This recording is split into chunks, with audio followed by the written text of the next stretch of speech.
Then someone really attacked him, like quite savagely, and then he responded. And that's interesting, you know, like how do people position themselves, how do they articulate these debates? So that made it alive a bit, you know, it's like a real debate zone. So. Yeah, I personally agree with that because that's where you start getting synthesis, right? By seeing two people who are antithetical to one another. Have you ever had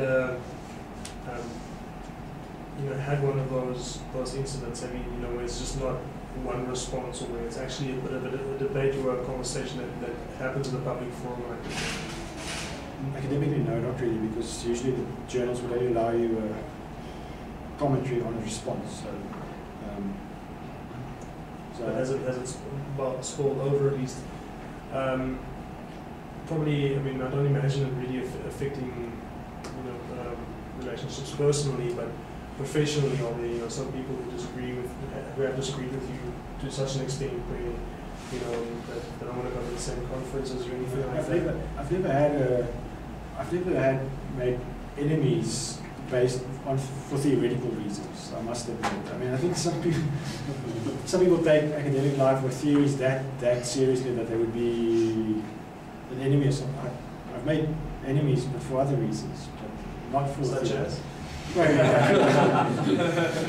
Yeah, no comment. But yeah, not. I mean, I wouldn't say I'm not going to talk to that guy because he's a positivist. Yeah. I would say I'm not going to talk to him because he's an asshole. Maybe because he's a positive. I've met many postmodernist assholes as well. So it's what's the difference between a postmodernist and a positivist asshole? Positivist assholes are quite consistent in the kind of asshole they are. But postmodernists, like, also, they can be different kinds of assholes in different kinds of contexts. Basically. Well, it's sort of easy questions. What kind of asshole do you imagine yourself to be? I'm a postmodernist, but I'm a radically postmodernist asshole because I'm also very reflexive about it, and I think about and comment on my own assholeness as I'm doing right now. So. But does that kind of thing really happen in that sort of enemy-making, theoretical enemy-making? You said some people take it really seriously. I've seen it happen, and it astounds me that it's possible, but I've seen it happen, and people get really angry about, like, they're not wanting to talk to people because they have a different theory or different, it's weird. I get the impression that you always sort of distance yourself from the thing that you're discussing. You don't sort of get ego involved with the subject or the thing as much. I mean, that's just the superficial impression that I get. I mean, how true is that? How precious are your theories to you? There's obviously a lot of ego involved. I mean, in the sense, ego in the sense that one can easily be bruised and you get hurt and stuff like that. So I wouldn't say that my sense of self depends on anything that happens in social psychology or psychology in general. So I mean, I have other kinds of interests as well. So not that I don't depend on it for my sense of who I am. Not that I'm saying. What other interests? I mean, I know you spoke about literary things. Some of the things that you've published on psychology but not social science, they're more purely literary. My sort of hobbies have always been literature and movies and stuff like that. Sort of many people are interested in like cultural type things. But what happened is that at one stage, I thought that it's not right to just write articles for journals, and one should engage in public debate. I thought this is important, and public space is important, and so on. So I started writing, like newspaper articles and stuff about things related to my research. So if someone said, I would say, that's racist, or comment on how nationalism work in relation to people booing Luke Watson or something, whatever. So trying to find popular kinds of events, but then writing in a sort of as a social psychology type person.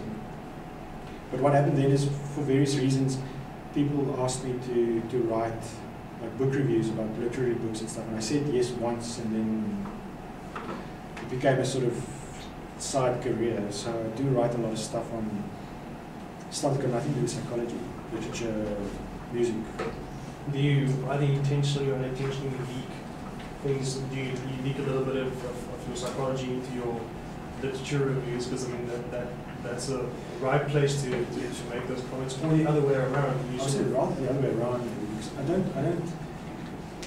Obviously, if I read a book and I review it, or I write anything, my own intellectual history, my stuff I read and think informs it. I may not explicitly reference psychology terms or so on, but it does inform it. And I do think the stuff I encountered there, novels and so on, have an impact on how I think at work, so to speak.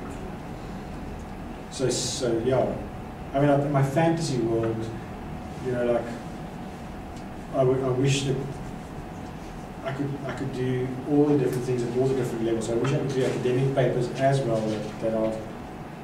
that range from literature to politics. You know, simply because I think it's a little bit more interesting, that kind of intellectual repertoire, than the sort of specialist. You know, the idea of just being, I know about depression, that's what I know about. That kind of intellectual game where you sort of know a little bit about lots of things and make connections, you know, because I think that's interesting and important as well. Well, psychology is a very generalist sort of field. I mean, people who study it, most of them don't end up doing anything purely in that direction, so they tend to sort of do the opposite of what you did. They flow from that into things like sociology or into economics or some strange something you never think was related. Yeah. But the way you've spoken, it sounds like your sort of publishing history is, whether you wanted it to be or not, sort of thematically uniform in a way. It's got the same handful of lines running through it. But I mean, has it really changed in any substantive way over the last 10 years? Do you go back and read the first year's work sometimes and say, well, I don't agree with my work here anymore, or you know, you will now write the attack on yourself and try and respond? I would love to do that. You know, I haven't done that yet, but I don't really go back and read the stuff, and I hate it when I do. But there's been changes. So I mean, clearly there's been just shifts. The sort of links are quite deep, so like issues around the history of psychology and language, but the kinds of things I've addressed, so moving from theoretical assumptions and discourse analysis to how isiXhosa is constructed in the media, for example, which is like a project that some students are working on with me. That's quite a huge. It seems very different. So there's been such shifts like that.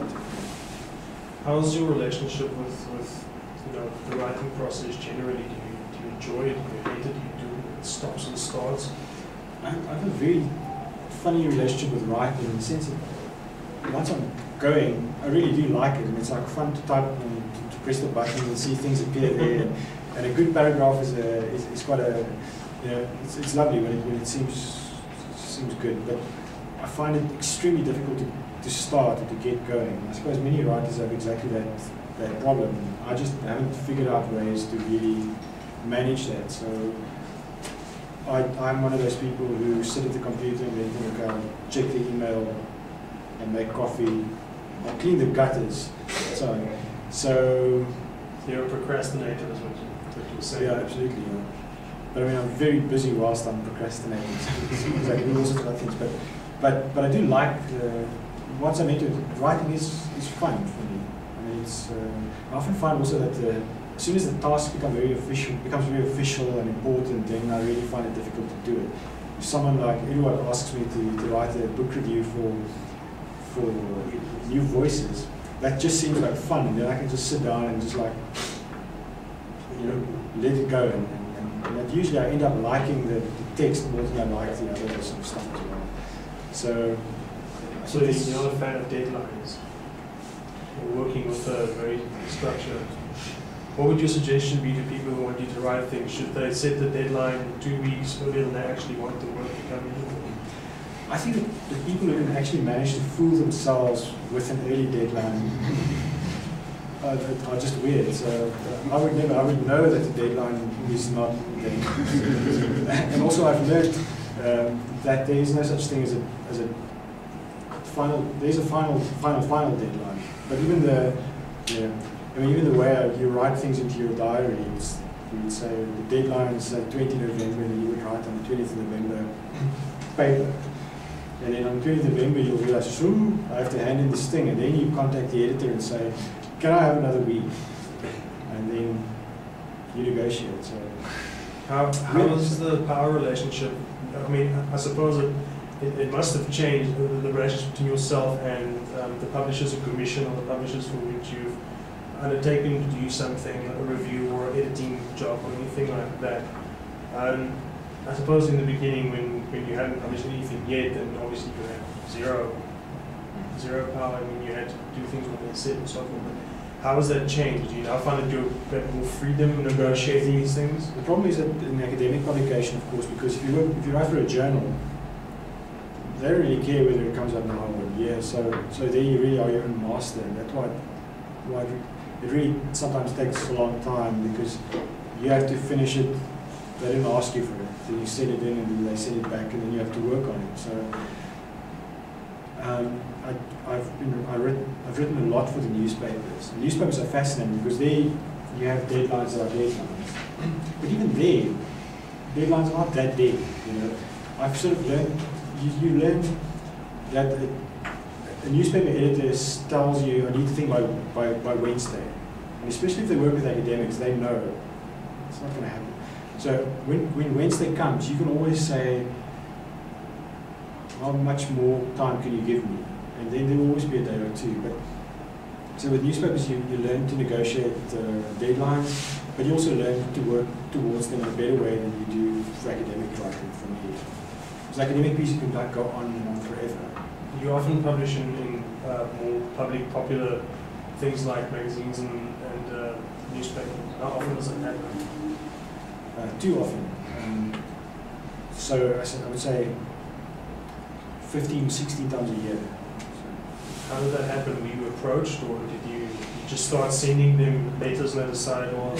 The first time I was young and impressionable, and Koos Kombuis, who is for people who don't know, is an Afrikaans countercultural figure, not so counter anymore. But he was like a hero when I was a young person, sort of progressive Afrikaans poet, singer and so on. And then he wrote a thing in a report once that I thought was just atrocious and seemed to be racist, like in a sort of, not a deliberate way, but the way he spoke about crime in South Africa. And then I thought I wrote a letter, and then I wrote something longer, and then I didn't know you could write an article. Then the editor says, this is very nice, I'll publish it as an article, and I'll give you 600 rand. So that mixture of seeing your thing in the newspaper on Sunday morning, and of course your parents seeing it, and the 600 rands, which then was a lot of money, made me think, I should find more people to attack. And then, for a long time, I sort of would think of ideas, and then I would produce something and send it to the newspaper. And what happens with newspapers is, because editors actually, people don't always realize it, but editors are desperate to get text. It's not like, they really need text. So as soon as they know that you can do it, that you can deliver something that's not too sort of sloppy, and that you can work to a deadline to some extent, they start asking you. Okay, so I've sort of stopped offering things a few years ago. So when people would call and say, I want someone to write an article on this topic, can you do it? Sometimes I would say, no, I can't, but ask that person. Or sometimes I would say, okay, fine, I can do that. So there's a range of things. So from things that are clearly linked to